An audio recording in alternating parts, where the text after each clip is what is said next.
E aí, Wilson? É agora? Tem que Bora? ser agora. Tem que ser agora? Só. Neste momento? Eu sinto que é hora de surfarmos este episódio do Pricing Cast. Cara, mas vai ter surf também nesse? Vai ter surf. Fica com a gente aí. Fica com a Fica gente com a que gente. o cara- Surfaremos várias O cara, áreas o cara diferentes. é fera demais, hein? Total. Vamos nessa, então? Bora.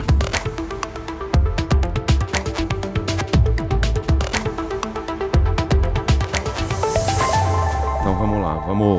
Vamos apresentar o nosso convidado aqui. Cara... Primeiro, né? Cara, nós estamos yin yang? Yin Yang. É? É. O esquema tá bonito hoje. Não, mas veja bem. É. Pricing, Revenue Management e excelência comercial. Tudo hoje? Amigos ou inimigos? Amigos e inimigos. Mas tudo hoje? Vai Tudo. ter tudo isso hoje? Tudo entre outras coisas. Entre outras Entre coisas. outras coisas. E se eu fosse o nosso amigo, nossa amiga aqui do outro lado, Presta atenção. papel e Papel e caneta na mão, anota, tudo. porque hoje vai ser tenso. Mas vamos apresentar o cara. Bora. O cara foi consultoria. Aí daí ele cansou e falou assim, quer saber de uma coisa? Já deu. Esse negócio de falar o que os caras têm que fazer me cansou. Deixa eu ir lá fazer. O cara foi consultoria, o cara foi trading, o cara foi vendas, líder de unidade de negócio, revenue management, excelência comercial e o cara surfa ainda. Ô, Como louco. assim? Ô, louco. Cara, o cara tem uma capa, É. aquela capa vermelha, A roupa azul. a roupa azul e Com um S no peito. um S e um D no peito. Pessoal, nós estamos aqui hoje com um grande amigo nosso, que eu tenho o prazer de conhecer há um bom tempo. A gente troca muita figurinha, um cara que... Figurinha de WhatsApp ou figurinha? Figurinha de WhatsApp e Ah. figurinha de conversa também. Estamos aqui hoje com o grande amigo Daniel Vai. Boa, Dani! Seja bem-vindo! Muito obrigado, César. Obrigado, Wilson. Prazer estar aqui com vocês nessa nova aventura. Boa. E por onde ele passou, esse cara? Jesus. Alimentos, higiene e beleza, cuidado com o lar, farma, caramba. Além da consultoria Além de consultoria e além do surf. além do surf. Como que você surfou essas ondas todas? Como é que você caiu nesse mundo, né? De conectar o revenue management com trade, com uma direção de unidade de negócios? Conta um resuminho aí da tua história pra gente. Boa. Bom, legal, pessoal. Prazer estar aqui com vocês. É uma aventura mesmo, né? A nossa carreira, a gente tem que saber administrar a carreira, a gente tem que planejar a carreira, mas a gente também tem que deixar um pouco a onda nos levar, né? E aparecem ondas boas, ondas ruins. Eu faço muita analogia realmente, né, do mundo do surf. Então eu comecei minha vida profissional realmente na consultoria. Eu sempre fui uma pessoa muito analítica, gostava muito de olhar números, de estruturar ideias, de olhar um negócio a longo prazo. E a vida acabou me levando realmente, né, para o mundo da execução, né? Então a consultoria, ela permite, né, você ter uma visão muito estratégica do negócio, entender o ambiente multifuncional, ambientes onde você tem clientes em situações realmente muito complexas, né, em desafios de negócios. Mas a pegada da execução realmente acabou tomando conta de mim no último projeto que eu fiz na Unilever, em distribuição, né? Então, nesse projeto, eu fui a campo, né, com os promotores, com os merchandeiros, e eu vi um mundo maravilhoso, né, um mundo de você poder realmente tocar, né, a vida dos consumidores, né, dos shoppers, e desde então eu venho, enfim, seguindo essa trajetória, passando por categorias diferentes, e que no final das contas, né, começando por trade marketing, trabalhando como que account manager e desenvolvendo a carreira em unidade de negócios, né, eu percebo que o revenue management veio para ficar, né, como na verdade um pilar muito importante que anos atrás, né, não vou falar quantos anos, mas alguns anos atrás, Não, quando fica eu tranquilo com comecei, isso. né, a gente não tinha ideia, né, do potencial que essa área teria, né, a área de gerenciamento de preços e com tantos subpilares importantes que tem, né. Hoje a tecnologia está permitindo a gente conseguir desenvolver toda essa potencialidade, né, da área. E eu lembro muito bem, né, quando eu trabalhava com trade marketing numa das empresas e chegava todo final de mês aquela emoção, né, de você ter que fazer o encaminhamento das propostas, né, que chegavam do campo, iam para a área de pricing, que não era uma área de pricing, né, era uma área de controladoria, né, mas que acabava chegando também no CFO da empresa. E quão desestruturado era aquele processo, né? Que de fato realmente a empresa não tinha governança, a empresa não tinha uma política. E eu acompanhava aquilo e adorava ver, né? No final das contas, o diretor de vendas sentado na cadeira, era dia 28, 29, e ele pegava o copinho de plástico e começava a cortar, né? Fazendo origamis, né? Na tensão do que ia acontecer, né? Se o CFO ia aprovar ou não, porque o resultado de vendas dependeria realmente daquela aprovação, né?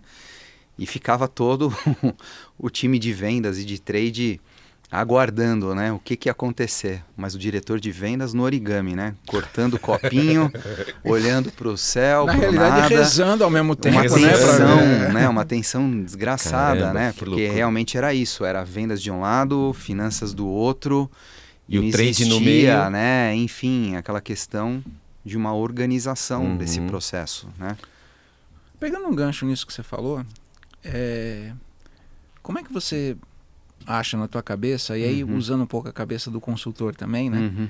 Como que essas áreas se conectam, ou melhor, deveriam se conectar para a gente ter um fluxo mais... Não vou falar menos tenso, porque menos tenso não existe, né, no nosso mundo. Mas um fluxo mais ordenado, de forma a ponto do diretor comercial não ficar cortando origami, e sim tá todo mundo atuando junto, né, como um time só, para a mesma empresa, para o mesmo resultado. O que você acha? Como que você acha que a gente poderia conectar isso tudo, na tua opinião? Eu acho que o papel da liderança é fundamental, né? Então, não só os diretores, né, eles terem um canal de comunicação, uma governança, uma forma de trabalhar que seja orquestrada, organizada, mas tudo isso depende, na minha opinião, da cabeça do head do negócio, né, do CEO, do general manager, né? Lógico, em empresas maiores, multinacionais, você tem processos mais estruturados, você tem uma governança, né, que você consegue, você tem, melhor, né, dizendo, menos flexibilidade para alterar, mas pensando no dia a dia, é muito importante esse alinhamento entre as áreas, e o alinhamento entre as áreas precisa nascer realmente de uma liderança forte, que faça as áreas se conectarem, né? Então, acho que essa questão da comunicação é fundamental. Depois, o número 2 é uma governança, né? Onde essas áreas consigam estabelecer rituais, terem KPIs em comum, entenderem onde uma área toca na outra e onde uma área precisa da ajuda da outra área, né, para que isso seja bem fluido, né? E aí eu acho que também é muito importante você ter uma política, né? Uma política que seja realmente exequível, uma política que seja baseado, né, no que a gente tem que entregar para o shopper, para o consumidor, para o paciente, no caso do mundo farma, né?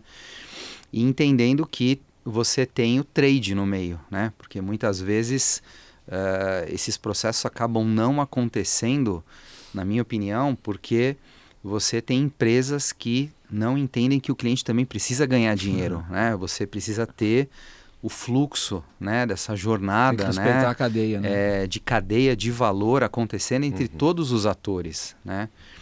Eu venho atuando nos últimos 10 anos no mercado farma, né, fazendo transformações no mundo farma, numa indústria, né, que o César vem acompanhando bastante esses meus últimos anos, nunca entendeu, né, que o canal de vendas, que o cliente é um pilar importante.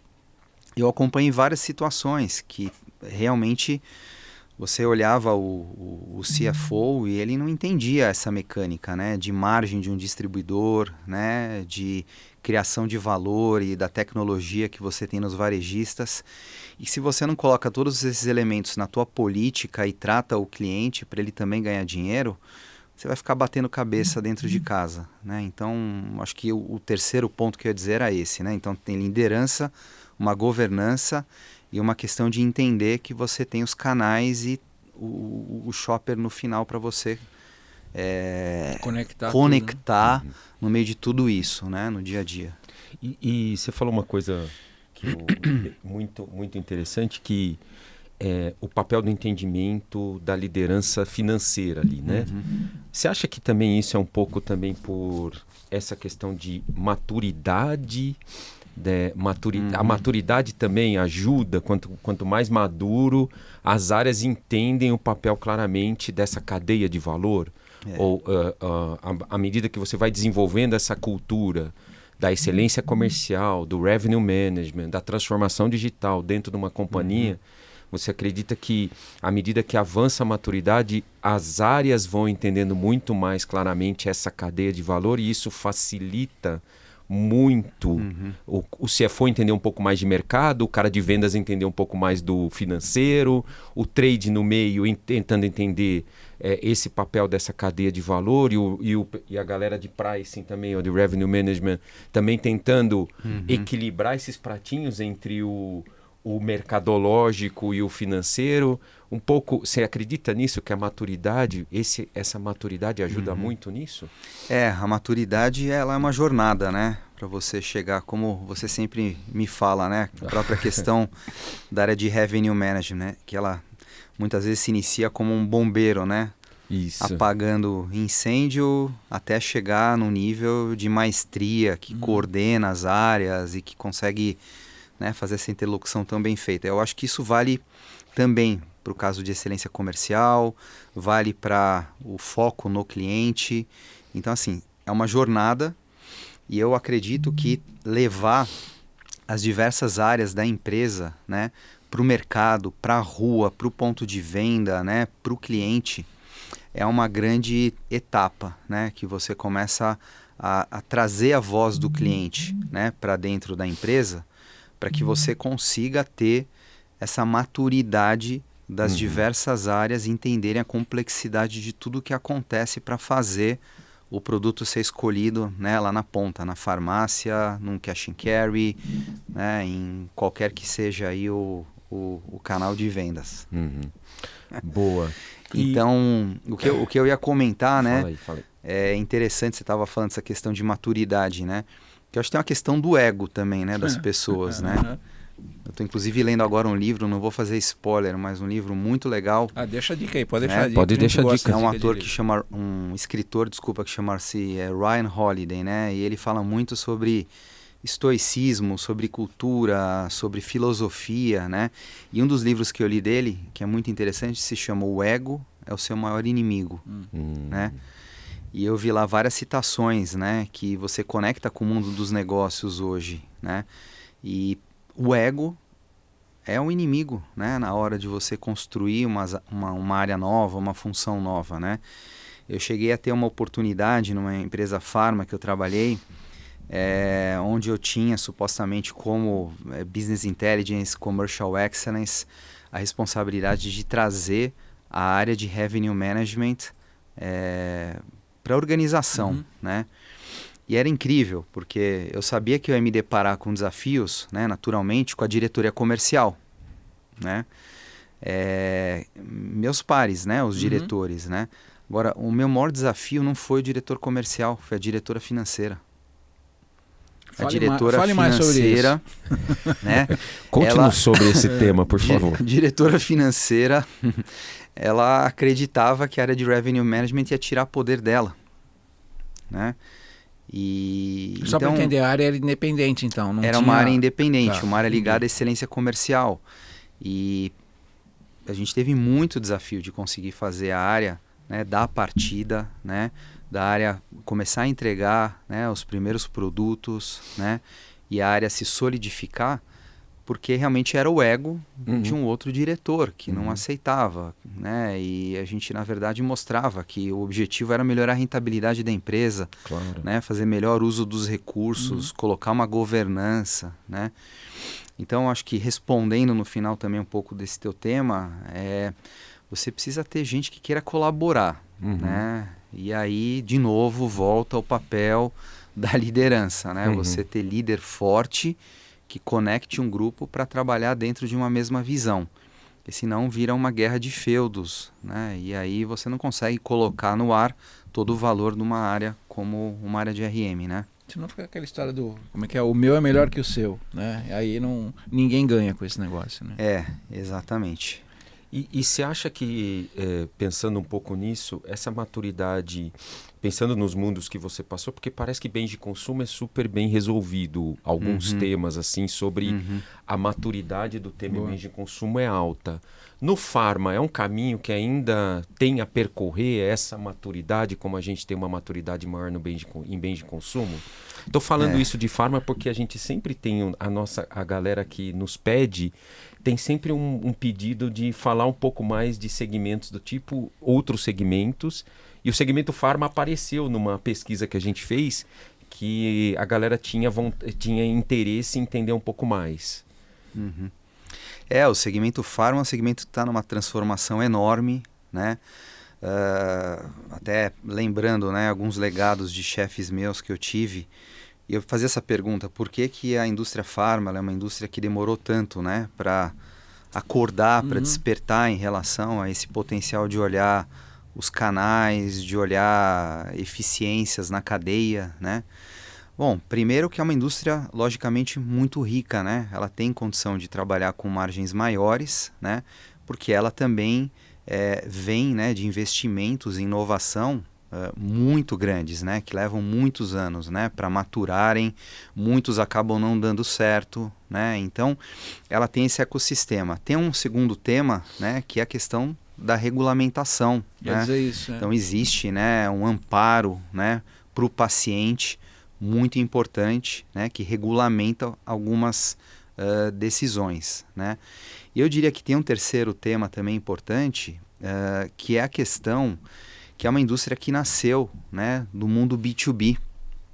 Né? Você pega grandes grupos Pharma, eles vieram de empresas químicas, né? Então, Rony Polan, né? A própria Sandoz, né? Você olha vários, né, agentes importantes que vieram realmente de empresas onde não existia essa necessidade de foco, né, no C, né, do consumidor. Então, acredito que isso tem impactado bastante. E hoje a indústria está passando por uma transformação significativa, né? Porque a gente entende que, além do médico, lógico, como um pilar importante, o paciente como um pilar importante, né? O governo, as instituições, você tem uma questão que é fundamental, que são as farmácias, os pontos de venda, né? São mais de 90 mil pontos de venda, né, no Brasil. E o mercado que está concentrando, né? E o mercado que está concentrando também. Concentrando, né? Mas quando você olha, né, outros mercados, né, ainda é mais concentrado, né? Você pega Estados Unidos, Europa, né? Então, o legal do Brasil, para quem atua no mercado Pharma, eu vejo, é a complexidade, né? Complexidade é dor de cabeça, mas é desafio, né? Então é muito legal, porque você tem segmentos emergentes como o associativismo, né, que está crescendo hoje como o principal driver de crescimento do mercado. Você tem as grandes redes, né? Mas você tem uma resiliência grande das farmácias independentes, né, que também tem o seu papel no interior, ganharam muito com a questão toda de interiorização do consumo por causa da Covid. Então, assim, esse mercado, né, complexo vai exigir que o mundo Pharma se reposicione. E algumas empresas estão indo muito bem nessa jornada, né? Você vê grupos nacionais também criando estruturas mais robustas, né? As multinacionais, naturalmente, têm já, né, um amparo maior, né? Mas mesmo as multinacionais, né?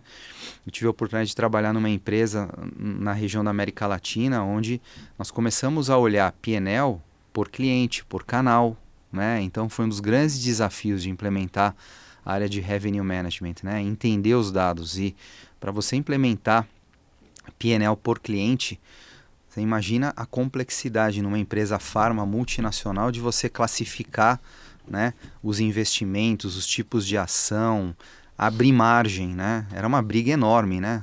Não podia abrir margem. Margem era um número caixa preta, né? Então, em muitos momentos a gente precisou trabalhar com CFOs dos países para levar para o global a importância de ter a margem aberta, porque senão você não conseguia ter essa mudança de cultura, né? Você acha que nesse ponto que você falou, e pegando o gancho na pergunta do César, né? Por que Pharma só entrou agora?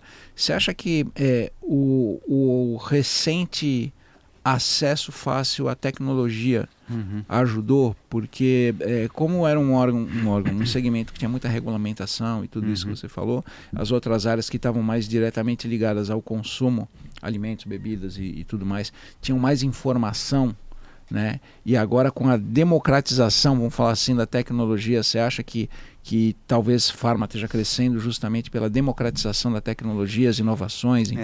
Eu acho que é um ótimo ponto teu, Wilson. Na verdade, eu acho que tem vários temas por trás dessa mudança. Certamente a questão de tecnologia, acesso à informação é muito importante, né? Hoje você consegue comparar preço, né?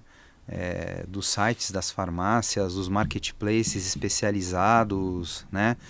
Então você rapidamente tem uma visibilidade disso, né? Tem o Google, né? Vamos ver o preço, o cara bota lá no Google, esse aqui tá mais barato. Tem. O comprador chega na hora, enfia na tua cara e por que você tá dando esse desconto, acontece, né? Isso, sabe? Não é? Essa é um modelo teórico, acho. Isso não acontece, não, né? quase nunca. É raro. É raro, mas acontece muito. Não, tem muitas situações onde a tecnologia realmente vai fazer essa mudança acontecer. Mas eu acho que o que está levando essa mudança grande realmente é o que aconteceu no mundo de consumo, né? Que todo mundo sabe. Você começou a ter uma concentração de grandes players, né? Na década de 90, no anos 2000, né? Dos grandes hipermercados na época ainda, né? Antes dos cash and carry emergirem, né? A mesma coisa está acontecendo no mundo pharma, né? Essa questão da concentração, essa questão de complexidade de canais. Então, se você não se posicionar, você vai ser engolido. E no caso do mundo pharma, você também tem uma desconcentração grande dos atores do mercado. Se você pegar uma categoria de fraldas, por exemplo, né? Talvez os dois maiores players, né, devam ter aí na minha cabeça uns 60%, 70% de market share, né? Quando você vai para o universo pharma, ele é muito desconcentrado. Talvez o maior player tenha 5% de market share, né? A maior indústria, né, farmacêutica. Então, assim, se não se profissionalizar, se não colocarem esses elementos, né, de estruturação maior, os laboratórios são engolidos, né? Então, essa arrogância, né, do laboratório falar, bom, é o seguinte, se você não tiver meu produto, eu vou vender aqui no outro varejo, no outro cliente, não dá para acontecer isso, né? No mercado farma, você não tem como, né? Porque além de tudo isso, você tem uma série de opções para o paciente, né? Você tem um produto inovador, você tem o similar, você tem o genérico. Então, assim, você dá uma escorregada, você é descadastrado, né? E isso muitos laboratórios ainda não entendem e acham que a área comercial tem que resolver todos os problemas, né? Que aí é uma outra dinâmica, né? Que você tem no mercado. Então, quando você fala de redes diretas, né, você tem uma concentração. Agora, quando você fala de mercado de distribuidor, você também tem players muito pesados que estão se estruturando muito, né, no mercado pharma. Então, assim, qualquer escorregada de uma decisão mal tomada, com falta dessa visão, você está fora, né, do mercado. Então, voltamos ao tema, né, do início do debate, né, a importância da liderança e entender a complexidade dessa dinâmica, né? E no caso do mercado pharma, esse pilar, né, chamado canal, ainda não está maturado. Não tá. Você vê grandes líderes que não entendem como que operam esse mercado. Então, você criar uma política, né, comercial, você criar campanhas, você começar a olhar o gross to net, né, olhar realmente, né, e assim, até interessante, né? A maioria das empresas que eu passei do mundo pharma olham o net sales para baixo. Então ainda não tem essa visão, né, de entender o que tem entre o gross sales e o net sales. Perfeito. Olha o tamanho do desafio que a gente tem, né? E nesse teu papel de excelência comercial, como é que você pensava um pouco aquela experiência que você teve em bens de consumo tem aplicabilidade para ajudar as empresas entenderem um pouco mais o papel dos canais, os atores que tem nesse mundo, que na verdade cara, você tem uma indústria, você tem o canal e você tem o consumidor. No final, bens de consumo, farma, é mais ou menos o mesmo, tem os mesmos atores envolvidos. E nesse teu papel de excelência comercial, pensando como vendas lá atrás, como trade, como revenue, como é que alinha esses pilares para fazer o cara entender um pouco melhor o papel do canal e até chegar no consumidor aí, Dani? É uma grande jornada. Eu acho que é plenamente aplicável, sim, você trazer esses conceitos de uma indústria de consumo, que ela é naturalmente a mais avançada, né, Wilson? Ela viveu, né, essas problemáticas todas que a gente estava contando, né, num momento anterior a essas outras indústrias, né? Quando você pega canais especializados, né, o canal de de construção, né, os home centers, né, que também é muito pulverizado. Quando você pega o canal de pets, né, também, né, de produtos para animais que vem decolando, né, também, né, todo esse movimento veio começando depois. Então, eu entendo que a Pharma, ela já vem se adequando a esse processo. E para mim são 4 grandes temas, né, que você precisa passar, com base até na minha experiência em consumo, que podem ser levados para essas outras indústrias, né? Então, acho que um grande primeiro pilar é o tema do go-to-market, né? Como que você vai ao mercado, né? Como que você chega, né, até o teu canal de distribuição? Qual é a tua rota, né? Então, isso envolve segmentação, né, dos clientes que você vende, envolve segmentação de onde você vende os teus produtos, né, os tipos de ponto de venda, envolve política comercial. Então, começa por aí, né? O segundo ponto que eu venho observando que é muito importante é a questão da inteligência, onde entra todos esses elementos de excelência comercial que a gente estava comentando, né? Envolve um trade marketing robusto, envolve uma área de revenue management, envolve produtividade, né? No caso de farma, por exemplo, né? Imagina, né? Você tem indústrias aí com 3.000 propagandistas, né? Representantes ou consultores, né? Dependendo de como a empresa chama. E eles visitam, além dos médicos, muitas vezes os pontos de venda, né? Que está bem ligado ao nosso elemento comercial. Então é produtiva a visita, né, deles. Eles vão lá para tomar um cafezinho, ler o jornal com o balconista, ou eles vão lá para realmente transformar a visita deles em execução, né, das marcas, olhar mix, em trabalhar, né, a produtividade, né, em relação às estratégias da empresa. Então são elementos também que eu digo, né, são completamente permeáveis, né, de você trazer de uma indústria para outra, né. Tem um terceiro tema que para mim é fundamental, que é execução, né? Então esse terceiro tema complementa o go-to-market com o pilar de inteligência, execução, que é a questão de você entender o que marketing desenha como estratégia, como que você executa isso, né? E no caso de farma, isso vem passando também por grandes mudanças, né? Aquele conceito de você entender os 4 Ps, né? É fundamental, né? Isso aí está montado, né, por marketing, né? Eu passei por uma indústria farmacêutica que acontecia de marketing não entender quais eram esses elementos, né? E aí você tem uma posição de trade marketing muito importante num contexto desse, né, que também é novo no pharma, de estabelecer esses elementos, né, dos 4 Ps, né, e como executar eles bem, né? Você pode pegar uma situação de um laboratório e falar, mas eu preciso ter promoção no ponto de venda? Sim, hoje os grandes atores têm muitas ferramentas. Então, uma execução bem feita é fundamental. E o cliente gosta, né, de uma promoção, né? Vamos falar a verdade. Lógico, né? todo mundo é olha, apaixonado, né, por promoção. Eu estava vendo uma pesquisa esses dias que estava mostrando como é diferente, né? A questão da experiência de compra do shopper que vai para um cash and carry, para um shopper que vai para um canal pharma, né? São os dois extremos, né? Sim. Muitas vezes o cash and carry a gente sabe, a proposta de valor dele não é oferecer um ambiente confortável, ele oferece conveniência, preço, né? E tudo bem, né? O cara tá lá, pega e... Exato, e tudo bem, não tem nada de errado isso, né? Agora, quando você olha a pharma hoje, né, os shoppers, eles entendem que eles vão passear numa farmácia.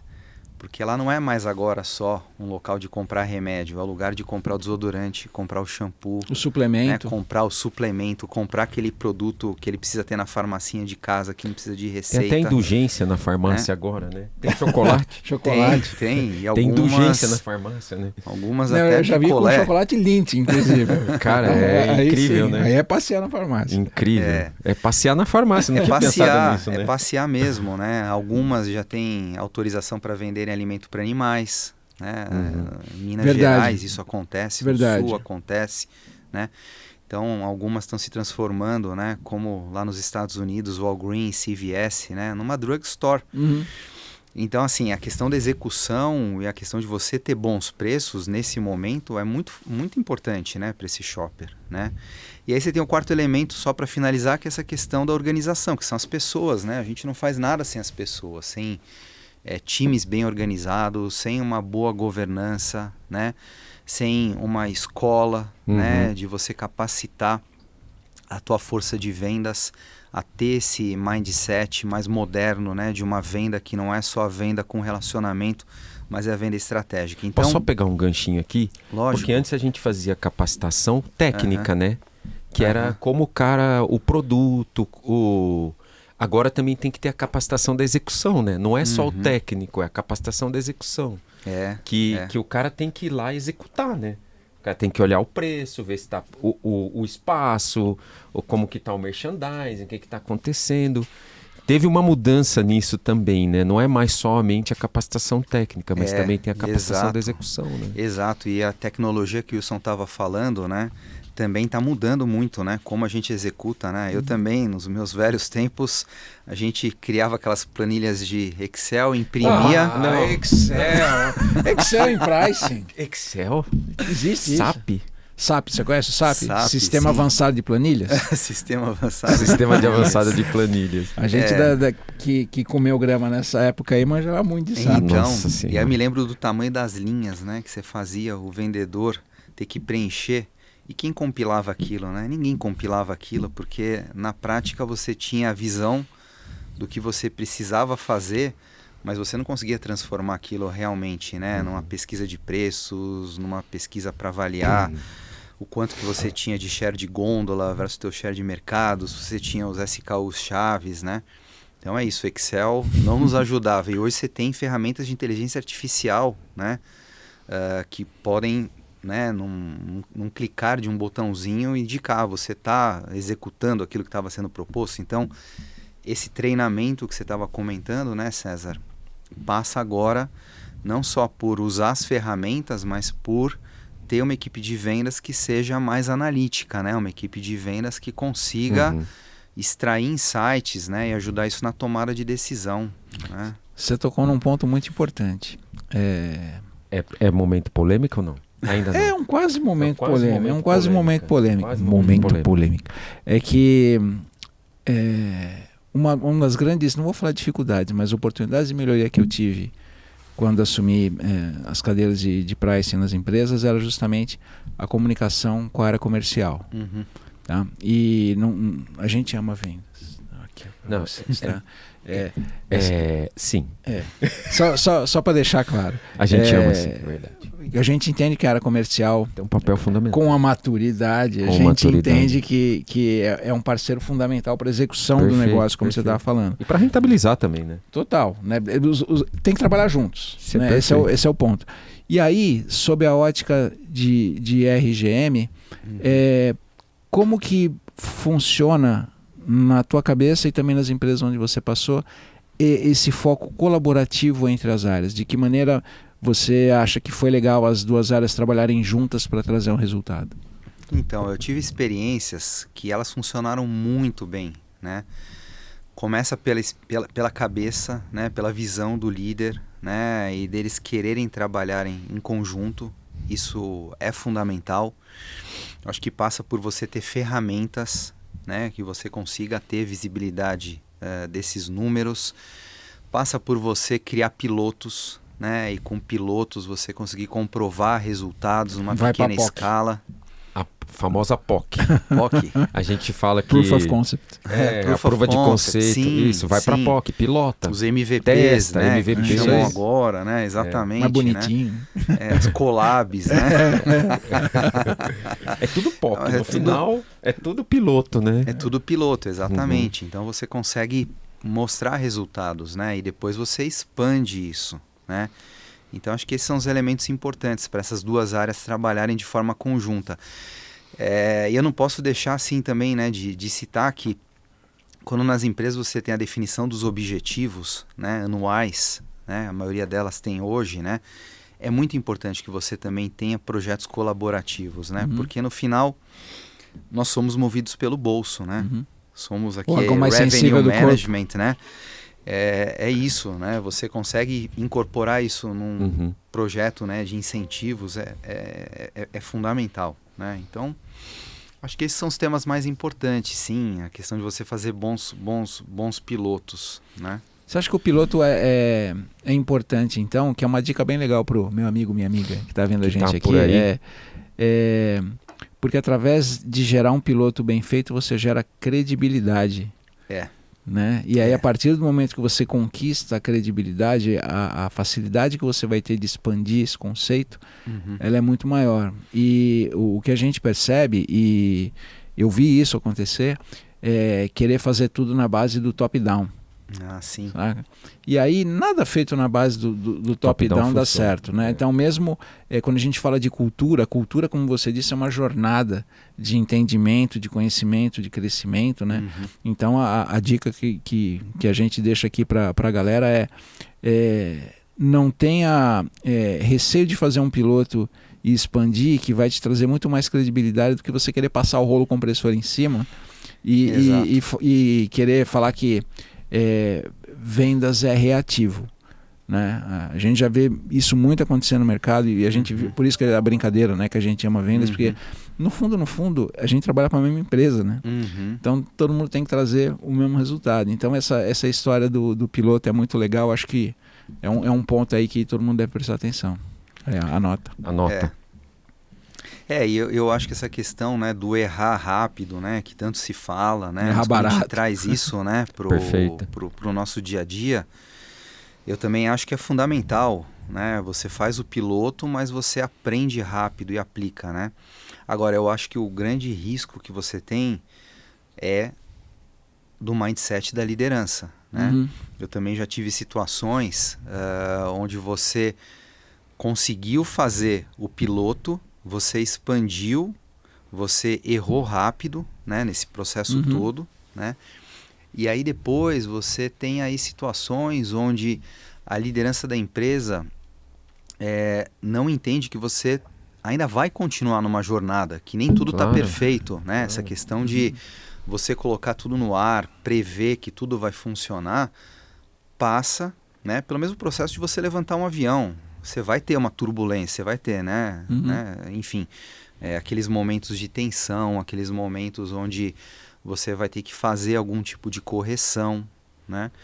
Então, acho que nesse contexto, para estimular essa cultura, né, de mudança, você precisa ter líderes, né, que sejam permeáveis a você estar constantemente melhorando, a enfrentar situações realmente. Que né, entendam que é uma curva de aprendizado, erro, né? E você pode ligar motores, pode desligar, né? Você pode ter essa flexibilidade, né? Mas as pessoas precisam ser testadas, as pessoas precisam ter a confiança, né, dessa liderança de que isso vai acontecer e que tudo bem, né? Lógico, né? Você não faz um MVP que pode comprometer o resultado da empresa inteiro. É verdade, claro que não. Mas na medida que você expande e ele traz um impacto no negócio inteiro da empresa, ok, quais são os botões? Como você consegue prever, né? Que alguns você talvez vai ter que desligar, né? E você tem a dinâmica do mercado, né, por trás de tudo isso, né? Então, são temas assim que muitas vezes são difíceis de você ter todos os elementos previstos quando você desenvolve o projeto, né? Então, de novo, o importante é esse mindset, essa cultura de aprendizado contínuo, né? É outra analogia que dá para fazer com o surf, né? Nem sempre a primeira onda é aquela que vai fazer você ter a melhor manobra, né? Se falar do surf, analogias, além de ser um esporte maravilhoso, e que traz muito bem-estar, né, mental, físico, né, pessoal para as pessoas, um dos negócios é constantemente, né, você tá no mar, né? Tanto que eu brinco às vezes, né, quando você está numa situação crítica, eu falo, agora você já está na água, não tem muito o que fazer. Não tem muito o que fazer, vai enfrentar a onda, vai lidar da melhor forma com ela, porque ela pode te pegar, né? Mas aprender, né, que é isso, tem ondas pequenas, tem ondas grandes para a gente surfar, em termos de projetos, em termos de oportunidades. Às vezes você encontra na vida, né, o mar sem ondas e você tem que aprender a esperar, a entender que vem uma próxima onda, tem um pouco de paciência, né? Eu estou vivendo isso, por exemplo, né, pessoalmente, profissionalmente. Então eu aconselho, façam surf. Surf é tudo de bom. Amanhã eu vou surfar, inclusive. Boa. Porque nós estamos com um surfista e um músico. Só eu que sou o idiota que não faz porra nenhuma. Ensinar malabares pra você, cara, acho que é bacana. Uma boa, né? Pensou? Não, pensando bem, a gente já faz malabares quando tá trabalhando. Todo né? santo dia, então, né? Tá valendo. Todo santo dia a gente faz malabares, né? Dani, a gente tá chegando na reta final do nosso episódio, e aí eu vou pedir que você olhe aqui na sua lente da verdade, como diria, né, nosso saudoso amigo. Não, calma, cara, mas não, é que, puta, tá tão bacana esse... Atropelei ele. A conversa tá tão... Não atropelou não, é que eu fico só... Tipo, já tô com saudade do episódio, né? Pode crer. A vantagem é que depois a gente pode ver várias vezes. A gente vê várias vezes depois. Por falar em episódio, o que o nosso amigo aqui tem que fazer? Cara, clicar, compartilhar. Aquela porra toda que vocês já conhecem. YouTuber, porque nós recentemente atingimos mais de 1.000 seguidores no nosso canal do YouTube. Aê, muito bem. Né? E graças a vocês que ajudam a gente fazendo esse compartilhamento. Então, graças a convidados ilustres iluminados que nos ajudam muito mesmo. Então, compartilha esse episódio, ajuda a gente a alcançar mais pessoas para que a gente possa levar conteúdo bacana, que nesse papo nosso aqui com o Dani, que rolou hoje. E aí, Dani, nosso conselho, uma dica para a pessoa que está nos vendo, que você fala, faz isso aqui segunda-feira. O que você acha que a pessoa podia fazer em termos de tudo isso que a gente conversou aqui agora? Olha lá na lente da verdade. Bom, eu diria o seguinte, além de começar a surfar, né, não de segunda-feira, mas de fim de semana, né, façam isso que faz muito bem, eu acredito que vá para o ponto de venda, vá ter contato com o teu consumidor, com o teu shopper, entenda as dores, né, do teu cliente e leve isso para dentro da empresa. E não tenha medo de desafiar, não tenha medo de ser arrojado, não tenha medo de propor, né, mudanças, né? Porque a gente está no mundo profissional não só, né, pelo salário, mas a gente está no mundo profissional para criar um marco, para criar um legado, né? Então, desafiar esse modelo faz bem, né? Movimenta a nossa cabeça e projeta a gente para frente, né? Boa, cara, sensacional. Bem. Tem que seguir o Dani nas redes sociais. Tem que seguir. Sigam o Dani nas redes sociais. Cara, eu tô, de verdade, eu tô super feliz de ter esse cara aqui. Esse cara é um monstro. Vamos deixar os links lá no o cara é além de ser um grande amigo, a gente conversa muito no paralelo, a gente discute muitos temas interessantes, muito tema de negócio também, mas também a gente fala muito das famílias, a gente gosta de saber como é que tá um outro pessoalmente, profissionalmente, a gente torce muito um pelo outro. Então, cara, Dani, nem sei como te agradecer pela tua generosidade de estar aqui com a gente, bom demais, de compartilhar teu conhecimento, de falar tudo que você falou, um cara sênior, um cara que tem que fala com muita propriedade de tudo. Muito obrigado, Wilson. Velho, é nóis. Mais uma vez, né? Só aquele esquema, né? Os outros dois lá, eles estão, né? Não, passamos na frente deles. Passamos na frente deles, é nóis. Mais uma vitória nossa. Mais uma vitória nossa. Dani, eu queria agradecer muito também, adorei estar aqui com vocês, conhecer você, Wilson, e o meu amigo César aqui, que para mim, antes de conhecer você, Wilson, é uma grande referência no mercado brasileiro de revenue management, que tem uma trajetória maravilhosa e uma pessoa do bem, né? Que eu acho que isso Ele é legal. Ele a gente tá com de mim gente hoje, boa. mas ele é meu amigo. Yang também. Yang. Boa, Yang Yang. Não é Corinthians, não, né? Vai Corinthians. Tá louco. Boa, Valeu, galera. pessoal. Valeu, pessoal. Obrigado, muito bom. muito Obrigadão. obrigado. Boa, Dani. Valeu, Até a gente. próxima. Até a próxima.